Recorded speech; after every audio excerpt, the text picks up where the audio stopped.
belle hausse encore, hein, pleine. C'est bien. Hein, Munda, Ah ouais. c'est quand même... super. Regarde le poids que ça fait. Bah voilà, super ça. Bah oui, c'est super. C'est bon, hein. Hein, c'est bon, hein. Oui, super. Regarde. Oh là là. T'as 18 kilos de miel à peu près par hausse. Ouais. 18 kilos dans chaque hausse. Tu vois.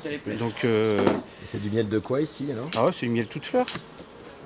Ah bah, on a démarré le projet cette année en fait avec Erwan sur une idée un petit peu collective au sein de la MICEP. On a imaginé un rucher un peu partagé entre différents publics que nous accueillons à la MICEP, entre des réfugiés, des gens qui sont plutôt accueillis dans des établissements pour personnes en situation de handicap ou déficients, et puis aussi des détenus, puisqu'on a aussi une dizaine de ruches à Bubry sur un chantier en fait, de placement extérieur pour des détenus. Mais ouais, ça intéresse certaines personnes pas mal, quoi. On sent vraiment un gars qui s'investit pas mal là-dessus. Hein. Puis bon, voilà, c'est quand même une certaine philosophie, il faut être calme, il faut être posé, il faut être observateur.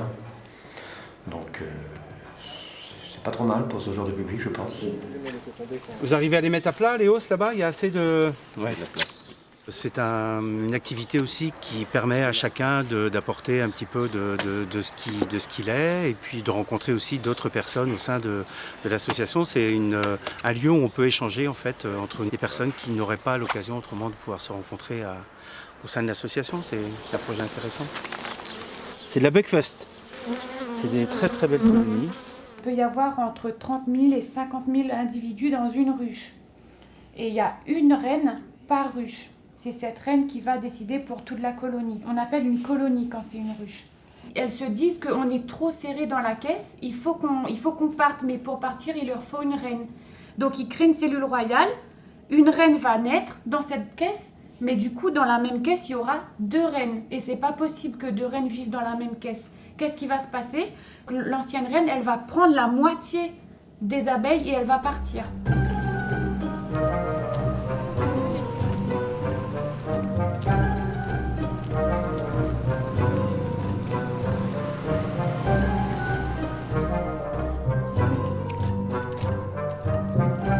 Ça les intéresse. Il y a une espèce de peur, peut-être, une appréhension. L'abeille, ça pique.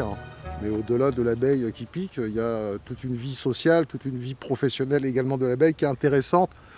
C'est vraiment très riche, très très riche la ruche. Ça, c'est l'enfant. Qu'est-ce qu'il y a dedans? C'est simplement des brindilles De la paille. Là, c'est de la paille, c'est des granulés, tu vois, des granulés de bois. D'accord, tout simplement, ouais. C'est ça, par exemple? Ouais. Ah oui, faut pas approcher. Hein. Ah non. Si. Ah si, vous risquez rien, approchez, hein, vous avez rien. Bon. On commence Donc par... là, Hubert, il en fume, pour avertir les abeilles qu'on arrive, qu'on vient les voir. Donc je m'y suis mise parce que c'est vraiment quelque chose qui m'intéressait beaucoup, le monde des abeilles. Et puis je suis vraiment aussi nature, alors du coup je me suis dit pourquoi pas et je regrette rien du tout. C'est vraiment très très intéressant, très enrichissant. Regardez, elles ont commencé à bâtir, il n'y avait rien après. Elles ont commencé à faire des alvéoles. C'est elle qui fabrique ça. Voilà. Et on a mis une grille pour empêcher la reine de monter, pour l'empêcher de pondre là. Quand on met en fait, c'est comme ça en fait, il n'y a rien dessus. Ouais. Et là vous voyez, ils ont commencé à construire. Et c'est là-dedans qu'ils entreposent leur miel. Et après ils bouchent, une fois que c'est fini. Oui, c'est un travail d'équipe avec Hubert. Si c'est pas lui, c'est moi. Si c'est pas moi, c'est lui. Ou autrement, si on a la chance d'y aller tous les deux, c'est vrai que là, c'est beaucoup plus agréable puisque c'est un moment de partage. Et du coup, comme moi aussi, j'apprends petit à petit. Il m'apprend des choses puisque lui, personnellement, il a des ruches chez lui. Ça a été une proposition. Et on a besoin de volontaires, on a un projet pédagogique avec des abeilles, mettre des ruches sur des sites, et on a levé la main. Oui, de toute façon, oui. Là, on a du Là, il y a du miel. Là, il y a du miel. J'ai tiré ce qu'il y a de là, c'était du pollen. On a découvert en faisant, en se trompant. Et voilà, après, on a été quand même jusqu'à la récolte, c'est bien. On a fait une première année avec la découverte totale. Et donc là, on est en formation. On espère qu'on va pouvoir améliorer et développer nos connaissances et du coup, les ruches qu'on a ici et sur les autres sites, parce qu'on travaille du coup En équipe, il y a 2 personnes par site sur les 3 sites à MICEP pour l'instant où les ruches ont été implantées. On ne peut pas celle-là, tu vois, elles font genre ça. Pas encore, ils n'ont peut-être pas encore trouvé, il suffit qu'il y en ait 2 ou 3. C'est vraiment passionnant. La formation qu'on a suivie nous a rassurés aussi sur notre pratique. Maintenant, on est plus sûr de nous, en plus on arrive mieux à s'occuper des abeilles. Donc maintenant, quand on ouvre une ruche, on est en capacité de savoir ce qui se passe et de pouvoir du coup gérer correctement. Après, c'est vrai que pour l'instant, le travail en inclusion, voilà, comme c'est vraiment les débuts, tout n'est pas encore au point, mais voilà, c'est un projet qui avance. On a commencé à faire une visite avec du public. On a aussi fait des mises en pot avec le public. Donc au fur et à mesure, en fait, plus on va maîtriser l'outil et plus on pourra intégrer des travailleurs avec nous sereinement. Et c'est creux, du coup, je mets un petit coup On comme va ça. mettre Hervé là-bas aussi. Il va finir par prendre le tout. Michel, c'est pas une cruelle. Tu me fais de la purée. C'est bien, Michel. Non, c'est pas bien du tout. C'est un geste à choper. Il n'est pas très chaud, je savais que Là, tu laisse-le chauffer. On peut le faire dans l'autre sens. Hein. Décélère doucement. Décélère. Quand tu changes de sens, il faut que tu mettes à 0.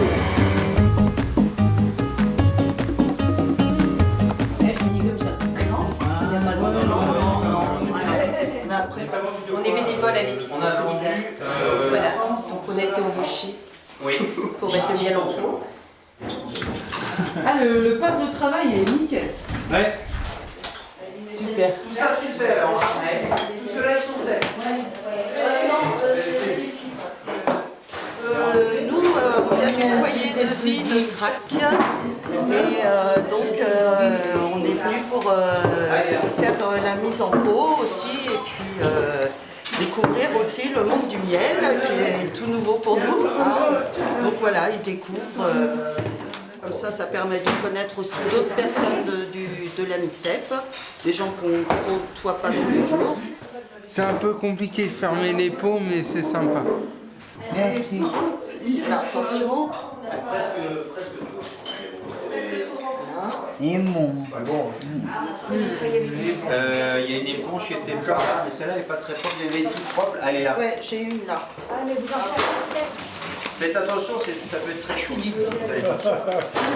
C'est 3 jeunes, je crois. 3 jeunes.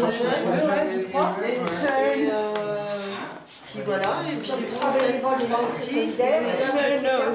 Ouais, ça fait un peu de monde. C'est génial. Voilà.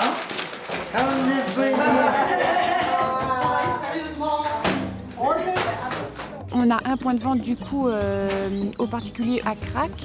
Et puis il y a toujours moyen d'avoir du dépôt de miel sur la plupart des sites de la MICEP.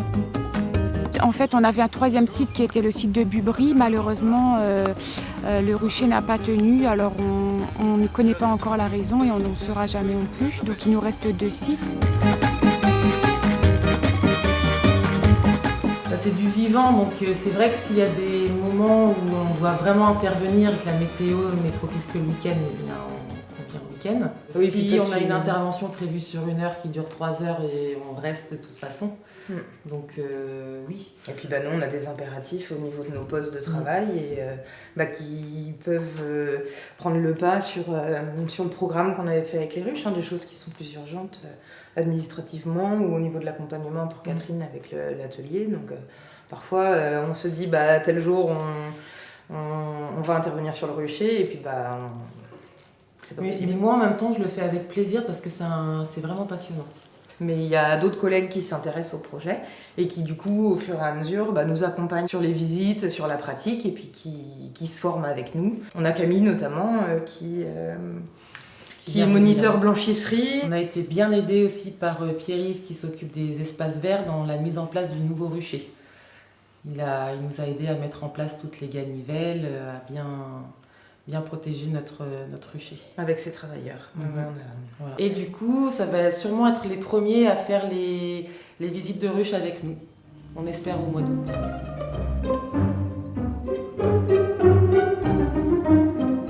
On on a eu Michel qui nous a bien aidé avec son équipe de l'IME à confectionner des petites pièces en bois grâce à l'atelier de menuiserie. Il nous a fait des tiroirs pour que l'on puisse contrôler le varroa, donc c'est une pathologie liée à un acarien qu'on a monté sur les ruches. N'importe quelle petite pièce en bois, Michel réfléchit et nous confectionne des pièces. Qu'est-ce qu'elles font là exactement, les abeilles à cet instant dans la ruche? Alors, il y en a qui sont en train de prendre soin des œufs, d'autres des larves. Il y en a qui sont en train d'operculer, il y en a qui sont en train de transformer le pollen en miel. Tiens, regarde. Donc là où c'est marron foncé, c'est les larves qui sont dedans. Voilà, et ça c'est des larves d'ouvrières. Les larves de bourdons, donc les mâles, les faux bourdons, ont un aspect différent. On échange régulièrement et pourquoi ne pas faire une ruche pédagogique qui permettrait d'expliquer sans être amené à ouvrir une ruche à chaque fois et ne pas les déranger au nombre de visites qu'il peut y avoir. Pourquoi ne pas faire une ruche un peu transparente, j'allais dire, avec du plexiglas qui permettrait de montrer comment que ça se passe à l'intérieur, tout simplement, quoi. Donc en somme, il y a énormément de choses à faire quand on regarde bien autour de la ruche. Pour moi, c'est le meilleur, il y en a presque plus là. Il y aura encore une part. Tu veux goûter? Juste pas, hein. Non. C'est le dernier bout, tiens, prends. Et là, tout est en train de couler, là, il ne reste plus beaucoup. Tu mâches ça comme un chewing-gum. Fais-le vite avant que tout coule. Mets-le dans ta bouche. Bah oui, c'est bien. Du miel. Alors? Là, c'est du frais, quoi. Là, c'est frais, là. C'est en fin de compte, c'est un chewing-gum naturel. Ouais, c'est le meilleur. C'est ça. Oui, c'est bon. Délicieux. C'est délicieux. Oui. Merci bien. Comment sont les abeilles? Elles sont dans des boîtes au Soudan? Non. C'est dans des... Elles sont dans les arbres? Oui. C'est vraiment vous les prenez sauvages? On a beaucoup.